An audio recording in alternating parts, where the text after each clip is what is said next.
మేమేమన్నాము, తెలంగాణ వాళ్ళ నరదిష్టి కళ్ళు మంచివి కావు, అందుకే కోనసీమల చెట్లన్నీ చచ్చిపోతున్నాయి, బహుశా దానివల్లనే వాళ్ళు తెలంగాణ కావాలనుకున్నారని చెప్పి మాట్లాడింది ఎవరు? మేము ఎప్పుడు నేను రావద్దని, నువ్వు కూడా 2007లో తిరిగినావు నువ్వు, కానీ ఎవరి కోసం తిరిగినావు? అప్పుడు ప్రజారాజ్యం పార్టీ కోసం తిరిగినాం. ప్రజారాజ్యం పార్టీ ఎవరిది? మీ అన్న చిరంజీవి గారిదే కదా. చిరంజీవి గారు అంటే మాకు అభిమానం.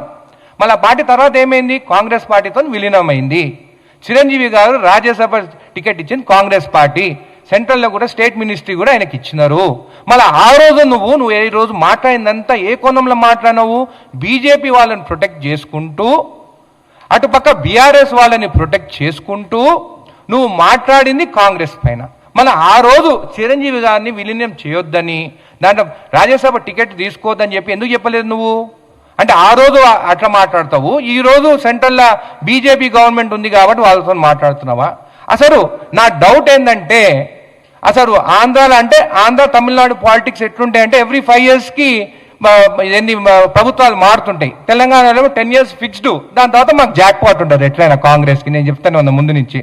అయితే 5 years తర్వాత ఎట్లా నువ్వు పోతావు? నువ్వు ఎట్లా అక్కడ ఉండలేవు? నేను ఈరోజు చూస్తే కూడా చాలా గ్లామర్గా అనిపించావు. అంటే నాకు తెలిసి నువ్వు విజయవాడకు పోతలేవు, ఎందుకంటే ఎండలు ఎక్కువ ఉన్నాయి అక్కడ. ఎండలు ఎక్కుంటే నల్లగా అవుతారు. నువ్వు నల్లగా కాకుండా తెల్లగా ఉన్నావంటే నువ్వు తెలంగాణనే ఉన్నావు.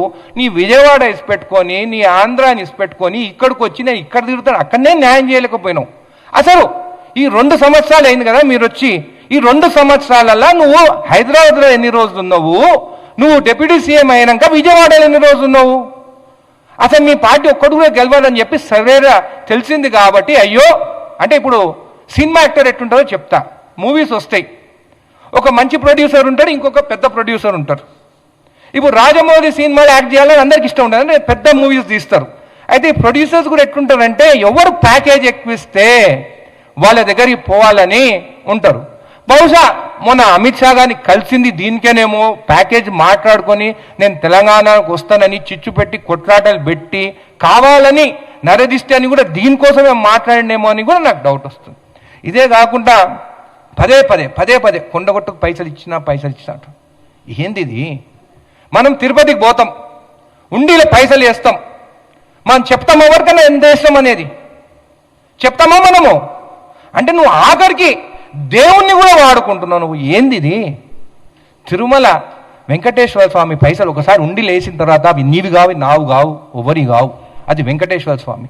వెంకటేశ్వర స్వామి తన భక్తుడు ఆంజనేయ స్వామికి కట్టించుకుంటున్న గుడి కొండగట్టు స్వామి గుడికి. అట్లాంటిది కూడా దేవుణ్ణి తీసుకు అయినా కానీ నాకు ఈరోజు ఒకటి అర్థం కాలే, పదే ఇంగ్లీష్లో మాట్లాడుతాడు. ఎవరి కోసం మాట్లాడుతున్నాడు? అమిత్ షా వినాలనా? అదే దిస్ అని మాట్లాడుతున్నాడు. ఏంది నువ్వు మాట్లాడేది? తెలుగులో మాట్లాడు, తెలంగాణలో మాట్లాడు. కావాలని మధ్యలో ఇంగ్లీష్ తీసుకొచ్చా national media address again later. అంటే నువ్వు ఎవరిని ఇంప్రెస్ చేయాలనుకుంటున్నావు? ఒకటి అమిత్ షాని, ఇక్కడ ఉన్న కేసీఆర్ని. ఏంది నీ మనుషులను కూడా నేను నాలుక తీయండి నా భూమి. నేను ఒకటి చెప్తున్నా, జనవాడ భూమి గురించి నాకంటే ఎక్కువ నీకు తెలియదు. అది మా మక్తా ఊరు. గండిపేట డ్యామ్ కడితే మా భూములే మునిగిపోయినాయి. నిజాం దానికి మాకు 60,000 రూపాయలు ఇచ్చిండు, బాండ్స్ కూడా ఇచ్చాడు. ఒక చెరువు అనేది ఉంటే నువ్వు చెరువులా నువ్వు ఏమి కట్టొద్దు, చేయొద్దు. దాంట్లోకి ఎవరైనా పోవచ్చు. చెరువు ఉంటే పట్టాశిఖం ఉంటే కూడా, పవన్ కళ్యాణ్ నీకు తెలుసో తెలియదో, పట్టాశిఖం ఉంటే కూడా చెరువు అది ఒక పంట వేసుకోవచ్చు, దాంట్లోకి గ్రామస్తులు పోవచ్చు, ఈత కొట్టుకోవచ్చు, చేపలు పెంచుకోవచ్చు, మా ముదిరాజు బిడ్డ చేపలు కూడా పెంచుకోవచ్చు. నీకు తెలుసో తెలియదో ట్రెస్ పాసింగ్ కేసు పెడతా అంటున్నావా?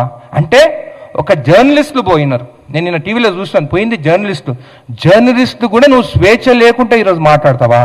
నువ్వు ఎట్లా వస్తావు ట్రెస్ పాసింగ్ అంటే? మేము జర్నలిస్ట్ మీరు కూడా అడుగుతారు అంటే, మీరు పోయి ఏదైనా వీడియో తీయాలంటే మీ పైన కేసులు పెడతారు. మళ్ళీ పాకిస్తాన్ అని మాట్లాడుతున్నావు అంటే నువ్వు ఏం మాట్లాడాలనుకుంటున్నావు? మళ్ళీ ఎంఐఎం గురించి మాట్లాడినావు. నువ్వు ఏమి రెచ్చగొట్టాలనుకుంటావో నాకు అర్థమైతలేదు. నరదిష్టి అనే తెలంగాణ వారికి క్షమాపణ చెప్తావు అనుకున్నాను నేను ఈరోజు. అసలు నేను ఎవరి ప్రెస్ మీట్ నేను వినను. ఈరోజు నువ్వు మాకు క్షమాపణ చెప్తావని చూస్తే నువ్వు రెచ్చగొట్టి, మీ వాళ్ళకు కూడా రెచ్చగొట్టి కొట్లాటే దారి తీసుకొచ్చేటట్టు నువ్వు మాట్లాడుతున్నావు అంటే నీ సంస్కారం ఇదేనా అని చెప్పి నేను అడుగుతున్నాను. సరే, మరి 12 ఏళ్ళు ఎక్కడ పోయినావు?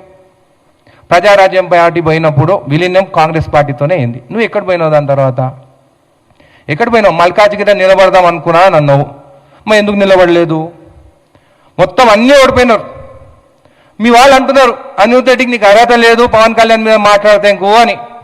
నేను ఒకటే అడుగుతున్నాను, నేను ఫస్ట్ టైం నిలబడ్డా జడ్చల ప్రజలు నన్ను గెలిపించిండు. నువ్వు ఫస్ట్ టైం 2 ప్లేస్లు నిలబడితే నువ్వు ఎందుకు ఓడిపోయినావు? నీకన్నా ఎక్కువ అర్హత నాకున్నట్టే కదా. ఇంకోసారి మాత్రము నువ్వు ఇష్టం వచ్చినట్టు మాట్లాడి తిరుగు, నీ ఇష్టం ఉన్న దగ్గర తిరుక్కో. ఎవరొద్దంటూ నువ్వు గుజరాత్ పార్టీ పెట్టుకో, మహారాష్ట్రలో పెట్టుకో.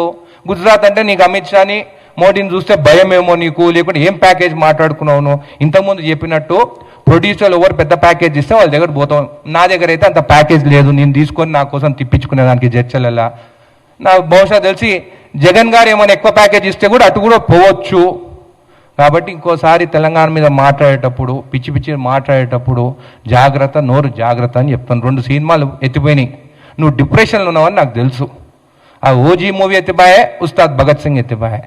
ఇంకో మూవీ వస్తే కూడా ఎత్తిపోతుందో మంచిగా ఉంటుంది. మేమందరం నీకు మూవీ హిట్ కావాలని అనుకుంటున్నాము. కానీ 2 మూవీలు ఫ్లాప్ అయిన దాని వల్ల డిప్రెషన్లా, అంటే ఎవరు డిప్రెషన్ ఉన్నా కానీ ఆ తెలంగాణ వాళ్ళు మేము సెంటిమెంట్ పీపుల్, ప్రేమతో చూస్తాం. ఆ ప్రేమ కోసం వచ్చినావేమో, ఆ ప్రేమ కోసం ఖచ్చితంగా చూస్తాము. నీకు ఏదైనా కానీ హైదరాబాద్ ఉండొచ్చు, ఎప్పటికీ ఉండొచ్చు. ఎందుకంటే ఇంకా నెక్స్ట్ దాంట్లో నీకు డిపాజిట్ వస్తుందో రాదో. అసలు ఆంధ్రప్రదేశ్ మీ సీట్లు మొత్తం గెలిపిస్తే ఈరోజు వాళ్ళని వదిలేసి నువ్వు ఇక్కడికి వచ్చి హైదరాబాద్లోనే ఉంటున్నావు. దాని గురించి మనం ఆలోచించు. మొన్న మోడీ గారు వస్తే ఎక్కడ కలిసిండా నేను? అమరావతిలో కలిసిండా, హైదరాబాద్లో కలిసిండా? హైదరాబాద్లో కలిసిండు. నేను ఏదంటే అది మాట్లాడి రెచ్చగొట్టి ఎంటుకలు ఎగరేసుకుంటా, నాకు అన్ని ఎంటుకలు లేవు అనుకో, ఇలాగ ఎగరేసేటట్టు. నువ్వేమని మాట్లాడనో మీది జాగిరా అని మాట్లాడతావా? అవును, తెలంగాణ మా జాగిరే. ఇక్కడ జాగిరాలు కానీ దొరల భూమి ఇందిరాగాంధీ గారు భూములు సీలింగ్ యాక్ట్ తీసుకొని పేదవాళ్ళకి ఇచ్చిండ్రు. మీరు ఏం చేస్తారా? మీరు ఎవరికైనా భూములను ఇచ్చినారా? ఇప్పుడు ఆంధ్రప్రదేశ్ ఉన్నారు కదా, పేదవాళ్ళకి ఏం చేస్తున్నారు? పేదవాళ్ళకి? నిన్న ఒక ఫ్యాక్టరీకి ఎక్కడ పోతే ఒక అధికారి వాళ్ళు నిలబడితే కాళ్ళ మీద కాలు వేసుకుని ఆ అధికారితో we'll go to Singapore. Modi గారేమో బయట దేశాలకు పోతుంటాము, నువ్వేమో వీల్ గో టు సింగపూర్. అంటే గవర్నమెంట్ పైసలతోని నీ కొడుకుని చూసుకునేదానికి ఇది ఒక ప్లానా? ఇంత చీప్ రాజకీయాలు మేము ఎక్కడ చూడలేదు. మా బ్రతుకు మేమేమో తెలంగాణలో మేము బ్రతుకుతున్నాం. ఏదో ప్యాకేజ్ల కోసమో ఏదో ఎంత మాట్లాడుకున్నావు రేటు నువ్వు తీసుకో. ఎందుకంటే నువ్వు రాజకీయాలకు వచ్చిన తర్వాతనే బాగుపడ్డావు. రాజకీయాలు రాకముందు నీ మూవీలన్నీ ఫ్లాప్ అయితే రోడ్డు మీదకి వచ్చినాయని ప్రతి ఒక్కరు మాట్లాడుతున్నారు. నెలకి 50 కోట్ల ప్యాకేజ్ తీసుకుంటున్నాయని కూడా బయట ప్రజలు మాట్లాడుతున్నారు. అది ఎంతవరకు నిజమో లేదు, రూమర్ ఉట్టిగానే రాదు. కాబట్టి మీ సినీ యాక్టర్సు అందరు కూడా నిన్ను చూసి నిజంగా బాధపడుతున్నారు. ఇంత చీప్గా నువ్వు మాట్లాడుతున్నావా అని చెప్పి తెలంగాణ వచ్చి దాచుకున్నదేమో తెలంగాణలో. అప్పుడు వైఎస్ జగన్ సీఎం ఉంటే భయపడి ఇక్కడ దాచుకున్నావు. నువ్వు చేసింది ఒకటే ఒక పని మంచిది. చంద్రబాబు నాయుడు గారు జైల్లో ఉంటే పోయి కలిసి వచ్చి అదే నీ టర్నింగ్ పాయింట్.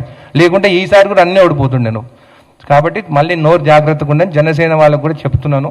మీరు ఇష్టం వచ్చినట్టు బట్టలు ఊరబిక్కి తంతం ఇంతమంటే మాత్రం ఊరుకునే పరిస్థితి లేదు. మేము మంచిగా మాట్లాడుతున్నాము, తిరుక్కోండి, చేసుకోండి, అన్నీ నిలబడతారా నిలబడండి. బీఆర్ఎస్ బీజేపీతో ఎట్లా పొత్తు ఖాయమైపోయింది, ఆ ప్లాన్తోనే నువ్వు వచ్చినావు ఇక్కడికని ప్రతి ఒక్కరికి తెలుసు. వాళ్ళకేమో జనాలు వస్తలేవు వాళ్ళిద్దరికి. సో ఏం చేసిన ఒక సినిమా యాక్టర్గా నువ్వు వస్తే నేను చూసేదానికి జనాలు వస్తానని నేను పక్కకు పెట్టుకున్నారు. కాబట్టి ఆల్ ది బెస్ట్. కానీ నరదిష్టి అని నువ్వు తెలంగాణ ప్రజలను అన్నావు, మేము వదిలిపెట్టే ప్రసక్తినే లేదు.